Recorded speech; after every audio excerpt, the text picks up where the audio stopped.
పరిశుద్ధ గ్రంథంలోంచి దేవుని వాక్య భాగం చదువుకుందాం. 20వ వచనం నుంచి 35వ వచనం వరకు 68వ కీర్తన చదువుకుందాం. దేవుడు మా పక్షమున పూర్ణ రక్షణ కలుగు చేయు దేవుడై ఉన్నాడు. మరణము తప్పించుట ప్రభువైన యెహోవా వశం.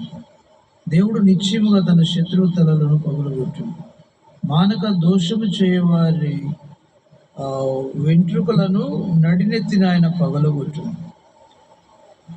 ప్రభు సెలవిచ్చినదేమనగా, నేను భాషానుల నుండి వారిని రప్పించదు, అగాధ సముద్రముల నుండి వారిని రప్పించదు. వారి రక్తములో నీ పాదములు ముంచుదు.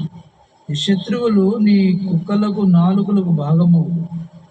దేవా, నీ గమనమును పరిశుద్ధ స్థలమునకు పోవున్న రాజువగు దేవుని గమనమును వారు చూచి ఉన్నారు. చుట్టూను కన్నికలు తంబురులు వాయించుచుండగా కీర్తనలు పాడువారు ముందర నడిచిరి.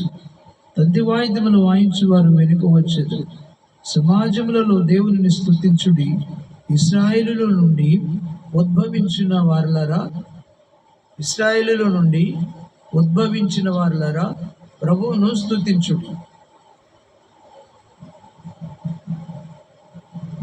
కనిష్ఠుడవు బెన్యామీను వారి ఏలిక అచ్చటనున్నాడు. యూదా అధిపతులు పరివారం అచ్చటనున్నది. జెబులూను అధిపతులు, నఫ్తాలి అధిపతులు ఉన్నారు. నీ దేవుడు నీకు బలమును కలుగు నియమించి ఉన్నాడు. నీ దేవుడు నీకు బలము కలుగా నియమించి ఉన్నాడు. దేవా, నీవు మా కొరకు చేసిన దానిని బలపరచు. యెరూషలేములో నీ ఆలయమును బట్టి రాజులు నీ యొద్దకు కానుకలు తెచ్చెదరు.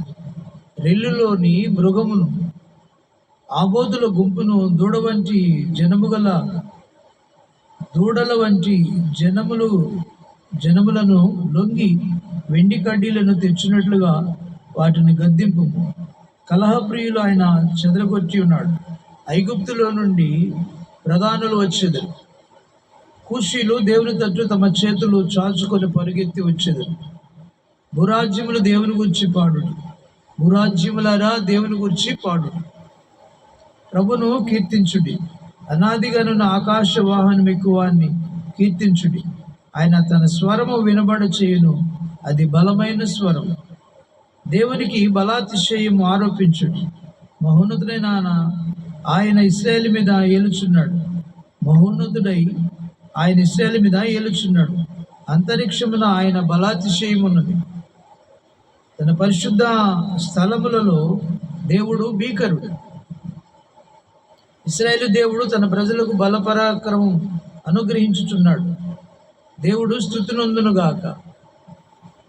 చివరి వచ్చిన చదువు. తన పరిశుద్ధ స్థలములలో దేవుడు భీకరుడు.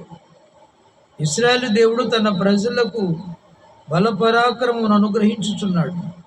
ఇశ్రాయేలు దేవుడు తన ప్రజలకు బలపరాక్రమం అనుగ్రహించుచున్నాడు. దేవుడు స్తుతినందునుగాక. ఆమేన్. దేవుడి వాక్య భాగం మన వినికిడిలో దీవించునుగాక. ఆమేన్.